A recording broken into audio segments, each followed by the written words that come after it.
Hai guys, hari ini aku mau mengikuti Bang Supri bikin vlog. Vlognya itu pembuatan apa itu Bang? Ini apa ya? Aku lagi bikin pupuk. Itu apa itu putih-putih itu? Ini nasi. Mau bikin kompos organik. Mau bikin kompos organik guys. Jangan lupa ikuti terus video ini ya. Tuh, bonsainya udah mulai subur guys. Ini jangan dibuang ya. Lakukan sebuah perendaman agar dia dapat memicu pembusukan. Karena ini tuh bagus banget. Nasi itu banyak mengandung organik di atas 20%.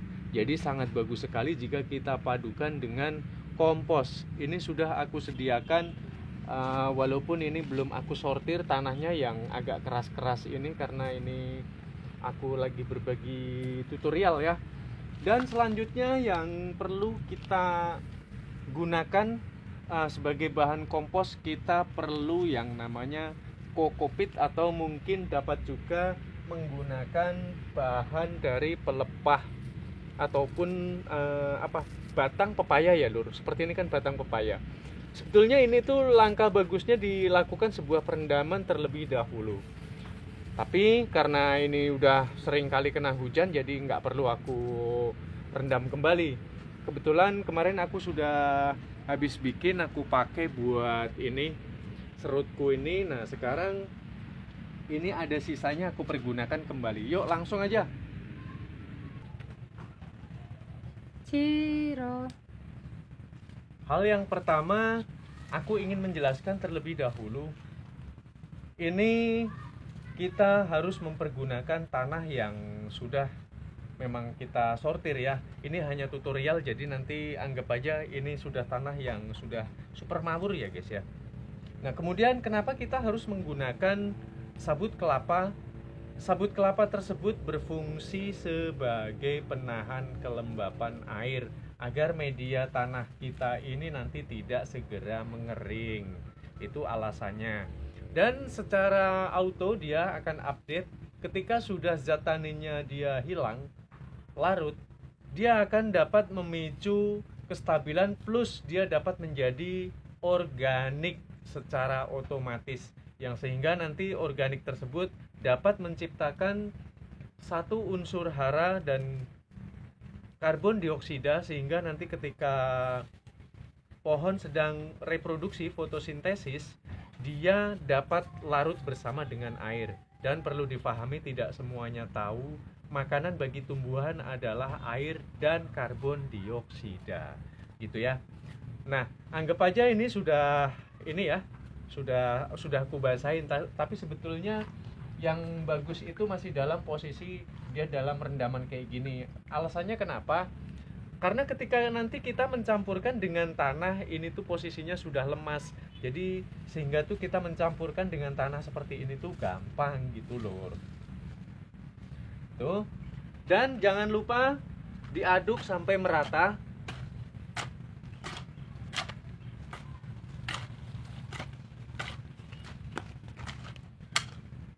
Anggap setelah ini sudah sampai merata, lalu kita masukkan nasi basi tersebut atau nasi yang sudah difermentasikan. Fermentasi caranya bagaimana bang? Udah tinggal dicelupin bersama dengan air dan dikasih gula pasir sedikit. Kok harus dikasih gula pasir? Ya karena nggak dikasih juga nggak apa-apa. Gula itu untuk memancing ini pembusukan. Jadi sehingga dia itu nanti nasi cepat berjamur. Itu alasannya menggunakan gula. Jadi nggak usah pakai gula juga nggak jadi soal ya. Apalagi gula kan mahal lur. Nah seperti ini. Apakah ini harus dibiarkan begini saja? Jikalau sobat ada, itu dapat juga mencampurkan dengan bekas bakaran. Ini aku ambilkan, sama Puje di sini aja, liatin aku nggak apa-apa. Sebentar. Kebetulan aku punya tanah bakaran ya. Nah, ini tuh sangat bagus sekali. So pasti semua pecinta tanaman akan setuju jikalau bekas bakaran sampah dari dedaunan maupun ranting-rantingnya ini banyak mengandung organik. Dia sudah komplit di dalamnya itu dengan berbagai macam nutrisi yang diperlukan oleh tanaman. Tapi nggak harus segini juga. Gunakan, dibalancekan dengan yang media tanahnya yang menurut kalian itu kayaknya itu seimbang lah gitu. Nah, ini juga berfungsi, selain dia memiliki nutrisi bagi tanaman, dia juga dapat mencegah terjadinya satu kekeringan.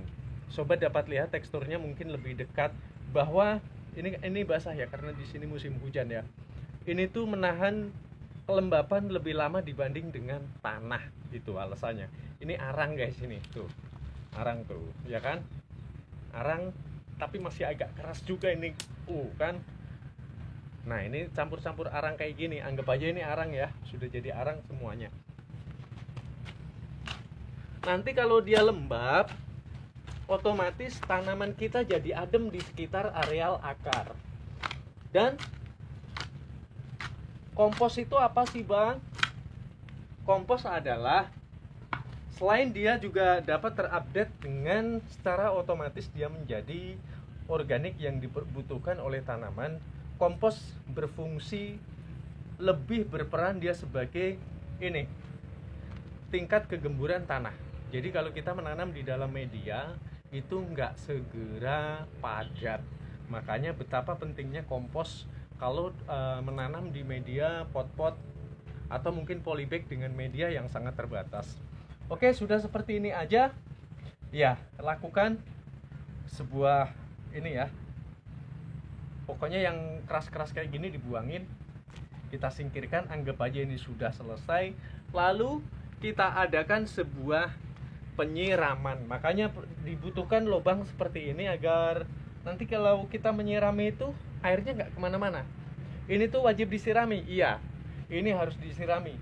Jadi kalau sudah terkumpul seperti ini, seminim-minimnya 2 minggu baru boleh dipakai, agar dia tidak ini ya, tidak lagi panas gitu.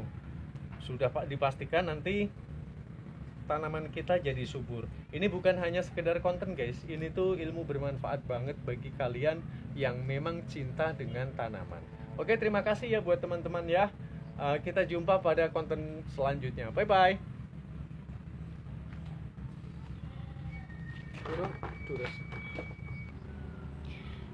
Nah, jadi itu tadi artikel tentang pembuatan pupuk kompos yang dengan menggunakan sisa nasi yang sudah basi ya guys.